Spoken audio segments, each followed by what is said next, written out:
Hello अस्सलाम वालेकुम everyone. तो कैसे हैं आप लोग? तो आई होप अच्छे होंगे और आप लोग की दुआ से अल्हम्दुलिल्लाह मैं भी बिल्कुल ही ठीक हूँ और सब कुछ बढ़िया है। तो मैं कुछ दिनों से ब्लॉगिंग नहीं कर रही थी, बट आज मैंने सोचा आज मैं अपना कंप्लीट ब्लॉग करूँगी, क्योंकि कुछ दिनों से मैं थोड़ी सी बिज़ी भी थी एंड मेरे कॉलेज के भी कुछ काम थे, असाइनमेंट्स के डेट्स आ गए हैं और फिर अपनी स्टडी को लेके भी बहुत सी चीज़ें चल रही थी एक साथ, तो उसकी वजह से मैं थोड़ी बिज़ी थी। और ईद भी आ रही है अब, तो ईद की सेलिब्रेशंस भी चल रही है और शॉपिंग वगैरह भी हो गई है अल्हम्दुलिल्लाह हमारी। तो जो भी हमारा स्केड्यूल होगा आज पूरे दिन का मैं आप लोगों से शेयर करूँगी एंड अपनी दुआओं में याद रखा करें मुझे। और मुझे भी अगर जब भी आप लोग, मैं वैसे हमेशा नमाज में आप लोगों के बारे में भी दुआ करती हूँ, अल्लाह पाक सबको खुश रखे, अल्लाह पाक सबकी ख्वाहिशें पूरी करे। तो आप लोग मुझे अपनी दुआओं में ज़रूर याद रखें। तो आज जो भी होने वाला है पूरे इंटायर डेज़ के रूटीन्स वो सब कुछ मैं आप लोगों के साथ शेयर करने वाली हूँ। सो चलिए चलते हैं, लेट्स सी। जितनी मैं तारीफ़ करी थी ना, पता है दिल्ली में आजकल क्या हो रहा है, मतलब यहाँ पे इतनी ज़्यादा ही धूप निकल रही है, बहुत ज़्यादा धूप वाला मौसम हो रहा है यहाँ पे। रोज़ अल्लाह पाक बस रोज़े अच्छे से निकल जाए सबके, क्योंकि बारिश का कोई नाम निशान नहीं है गाइज़। बारिश बिल्कुल भी नहीं हो रही है और बहुत ज़्यादा ही धूप निकला हुआ है यहाँ पे। अगर मैं बालकनी में जाऊँगी ना तो मैं आप लोगों को दिखाऊंगी कि यहाँ पे कितना ज़्यादा धूप है। बहुत ज़्यादा दिल्ली का वेदर ऐसा हो गया है सडनली, क्योंकि बीच में ना स्टार्टिंग में बहुत अच्छा था और जब हमने रोज़े रखने स्टार्ट करे थे, लेकिन अब ना एक्चुअली बहुत ज़्यादा गर्मी हो गई है यहाँ पे। इतना कि बाहर जाना भी किसी काम के लिए सोचना पड़ता है कि ऐसे इतनी गर्मी है। और स्पेशली जो रोज़ेदारों के लिए है वो तो बस अल्लाह अल्लाह करके रोज़े हमारे अच्छे से चले जाएं। बस अल्लाह ताला से हमारी यही दुआएं हैं और आप लोग भी दुआ कीजिए कि मौसम अच्छा हो जाए और हमारे जो रोज़े हैं बस आराम से अल्लाह पाक पूरे हो जाएं सारे रोज़े हमारे। तो यहाँ पे ना मैं चिकन की स्लाइसेस को पहले ना मैंने अच्छे से कट लगा दिया, क्योंकि मुझे ना चिकन स्टू बनाने थे। तो जब भी चिकन की कोई वैरायटी बनाते हो ना, तो ये बात थोड़ा सा मिस कर सकते हैं, मतलब मिस हो भी जाती है कभी कभी, लेकिन मिस नहीं करनी चाहिए। क्योंकि जब हम उसके पीसेस में स्लाइसेस लगा देते हैं ना, और जब हम उसमें जब कोई मसाला या गार्लिक या जिंजर का पेस्ट हम कुछ भी ऐड करते हैं, तो उसके ना अंदर ना वो अच्छे से ऑब्जर्व होता है। और ऑब्जर्व जब अच्छे से होता है ना, तो उसके बाइट्स में बहुत टेस्टी और यमी वाला डिलीशियस वाला टेस्ट आता है। तो बस मैं उसके ना पीसेस में बस उसकी स्लाइसेस लगा रही थी, ताकि मसाला ना अच्छे से अंदर तक ना अच्छे से ऑब्जर्व हो जाए। तो बस यहाँ पे चिकन की स्लाइसेस में मैंने सारी पीसेस में अच्छे से स्लाइसेस लगा दिए हैं कट लगा करके, उसमें अच्छे से मसाला कोट कर रही हूँ मैं। चिकन स्टू आप लोग कैसे बनाते हैं पता नहीं, लेकिन मेरा थोड़ा सा डिफरेंट है बनाने का तरीका। मैं डायरेक्टली चिकन को यूज़ नहीं करती हूँ, उसमें पहले अच्छे से ना मसालों की कोटिंग कर लेती हूँ, उसको मैरिनेट के लिए भी छोड़ देती हूँ थोड़ी सी देर के लिए, 5 to 10 मिनट समथिंग के लिए।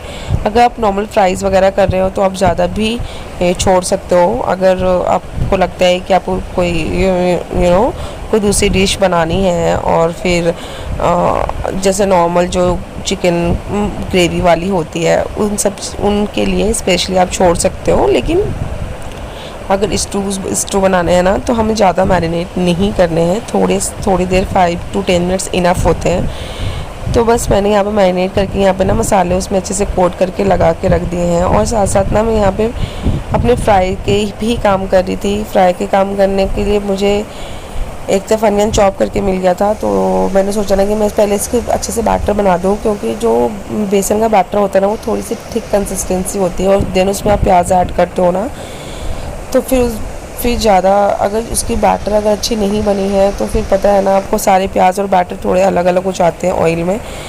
तो मैं ध्यान दे रही थी कि मुझे ना जो बैटर रेडी करने हैं वो थोड़े से ध्यान से करने हैं, और जब मैं थोड़ी फ्री हो जाऊँगी इससे ना तो ही मैं करूँगी। यहाँ पे मैं अपने मसालों की तैयारियों में लग गई हूँ, और साथ साथ मुझे इसमें ना लौकी भी ऐड करने थे। तो एक तरफ ना मुझे लौकी चॉप करके अम्मी ने दिए थे कि इसमें ना लौकी भी ऐड होने हैं। तो बस लौकी को क्या करना है, वॉश करके आपको अच्छे से पीसेस में उसे स्लाइसेस में ले लेनी है, और उसे अच्छे से रोस्ट कर देना है। मतलब जब तक दिखे ना, लगे ना, आपको फील ना हो, और 10 मिनट समथिंग अराउंड। फिर हमारे यहाँ पे ग्रेवी वाली जो ग्रेवी में जो मुझे डालनी थी लौकी, वो हमने यहाँ पे डाल दी है, मतलब कढ़ाई में डाल दी है ब्राउन होने के लिए। और बताइए आप लोग कैसे हैं? आई होप आप लोग अच्छे होंगे और रोज़े भी आप लोगों के अच्छे जा रहे होंगे, क्योंकि दिल्ली का वेदर लिटरली बहुत ज़्यादा अभी थोड़ा वैसा जा रहा है। बाकी स्टार्टिंग में तो अल्हम्दुलिल्लाह बहुत ही अच्छा था। फिर मुझे असाइनमेंट्स और अब मेरे ना कॉलेज के काम भी मेरे इन दिनों कुछ ज़्यादा थे गाइस। मैंने ना इन दिनों कुछ ब्लॉगिंग की नहीं ज़्यादा, क्योंकि मेरे ना इन दिनों थोड़ा काम मेरा ना बढ़ा हुआ है, अगर आप ये कहो तो।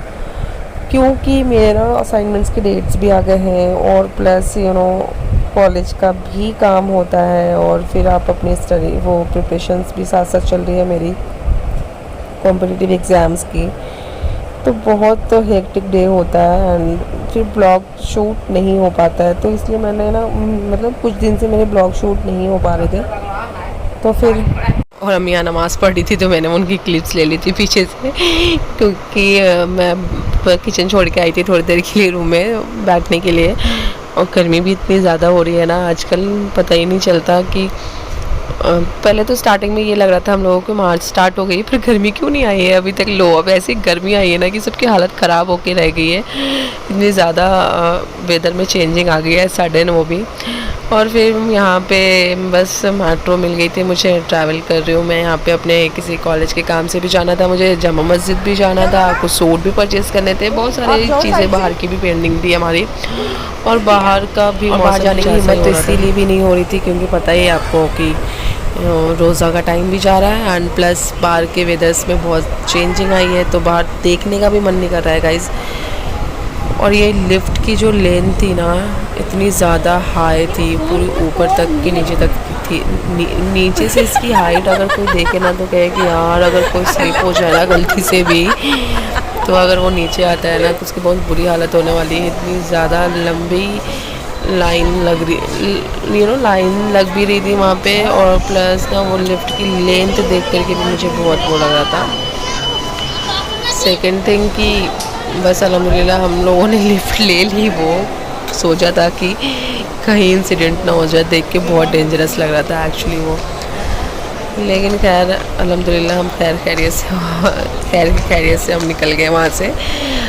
ऐसा कुछ था नहीं, बस देखने में ही डेंजर लग रहा था, ऐसा कुछ था नहीं। बस कोई देखेगा ना सडन तो थोड़ा सा डेंजर लगेगा देखने में। और फिर मेट्रो आ नहीं रही थी काफ़ी देर से, तो लोग ऐसे ना स्टेयर्स पे बैठ के सब मेट्रो का ही वेट कर रहे थे, क्योंकि ये वाली जो रूट वाली लाइन है ना, ये मेट्रो थोड़ी सी लेट आती है। और लेट आती तो पता ही है आपको कि सब लोग थक जाते हैं, थकने के बाद कोई ऑप्शन होता नहीं वहाँ पे सिटिंग्स के लिए, तो सब स्टेयर्स पे बैठे हुए थे। और ये रही हमारी जामा मस्जिद की रौनक गाइस। इतनी रौनकें थी वहाँ पे, इतना क्राउड, इतना मतलब देख के बहुत अच्छी वाली फीलिंग आ रही थी कि यस यहाँ पे। और जामा मस्जिद भी ऊपर से पूरा मैंने कैप्चर किया है। वहाँ पे इतना क्राउड, दूर से लोग दिख रहे थे कि इतने सारे लोग भरे पड़े हैं यहाँ पे। हमारा अंदर भी जाने का बहुत मन था, लेकिन हमारे पास एक्चुअली ज़्यादा टाइम नहीं था, तो हमने फिर वो स्किप किया और सोचा कि किसी और दिन आएंगे यहाँ पे रोज़ा इफ्तार के लिए, जो कि बहुत अच्छा लगता है वहाँ पे जाने के बाद। तो बस मैं ये ब्लॉग यहीं पे एंड करती हूँ। ये सूट बहुत अच्छे लग रहे थे मुझे। तो बाय बाय गाइस।